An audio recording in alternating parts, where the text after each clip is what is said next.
Hey hi, welcome back to my channel and welcome back to a new blog. আজকে সাজুগুজু করে আমরা বেরোচ্ছি লক্ষ্মী পুজোর মেলা দেখতে। বাড়ি থেকে বেরিয়েই সোজা রওনা দিলাম গন্তব্যস্থলের দিকে। বাজারে পৌঁছেই ভিড় ঠেলে ঠুলে সোজা পৌঁছে গেলাম লক্ষ্মীপাড়ায়। এখান থেকে তো ভিড় কতটা দেখতেই পাচ্ছ। তো আমরা দুজন মিলে হাত ধরাধরি করে সোজা চলে গেলাম মেলার দিকে। প্রথমেই ঠাকুর দর্শন করব, তো গিয়েই দেখি তো লম্বা লাইন, আর আমরা দাঁড়িয়ে পড়লাম গিয়ে লাইনের সব থেকে শেষে। এমন এক গলিতে লাইন ছিল যে সেখানে তো একটু আলো নেই, দেখতেই পাচ্ছ। অন্ধকারের মধ্যে আমরা একটু ভিডিও করার চেষ্টা করছিলাম। শেষমেশ আমরা এই ভুলভুলাইয়ার মধ্যে প্রবেশ করলাম, যেখানে ঘুরে ঘুরে ঘুরে ঘুরে অবশেষে আমরা পৌঁছাতে পারবো ভেতরের থিমের দিকে। আর এইখানে দাঁড়িয়ে থাকতে থাকতেই 1-1.5 ঘন্টার মধ্যে আমি তো ঘেমে নিয়ে একাকার। শেষমেশ আমরা এন্ট্রি নিলাম ভেতরে। এবার লক্ষ্মীপাড়ার তো থিম ছিল নীলিমার দেশে। সত্যি ভেতরটা খুবই সুন্দর লাগছিল।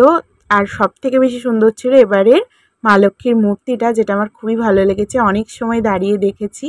অনেকটা আমরা ফটো তোলার চেষ্টা করছিলাম মুখে ফ্ল্যাশ মেরে, কারণ ভেতরে এরকম নীল হয়েছিল, পুরো ভূত ছাড়া কিছুই লাগছে না। এটা আমি এডিট করতে গিয়েও আমার একদম হাসি পেয়ে যাচ্ছে।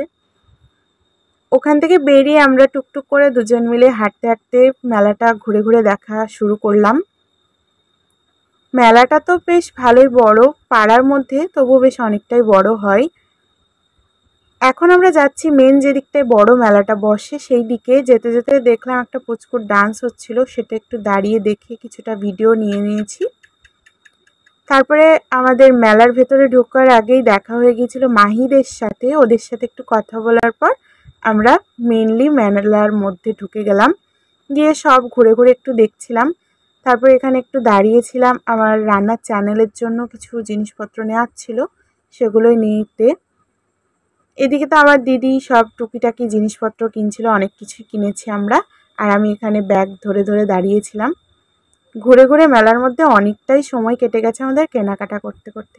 তারপরে ভাবলাম যে আমাদের পুচকুর জন্য কিনেবো, মানে আমার বোনের ছেলের জন্য। তো এখানে দিদি একটা গাড়ি দেখছিল, সেটাই নিয়ে নিয়েছি। ব্যাস, আজকের মতন আমাদের এত কিছু বাজার কমপ্লিট করে বেরিয়ে পড়লাম বাড়ি ফেরার জন্য। আর ফেরার সময় নিয়ে নিয়েছিলাম পাঁশকুড়ার চপ, কারণ মেলা ছাড়া তো এই জিনিসটা আর খাওয়া হয় না।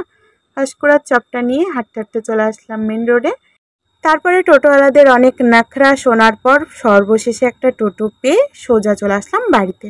বাড়ি এসে মাদেরকে জিনিসপত্রগুলো খুলে খুলে দেখাচ্ছিলাম। তারপরে চেঞ্জ করে খেয়ে নিয়েছিলাম গরম গরম পাঁশকুড়ার চপ। সো আজকের ভিডিওটা এত দূরই। ভালো লাগলে চ্যানেলটাকে সাবস্ক্রাইব করো। দেখা হবে নেক্সট ভিডিওতে। টাটা।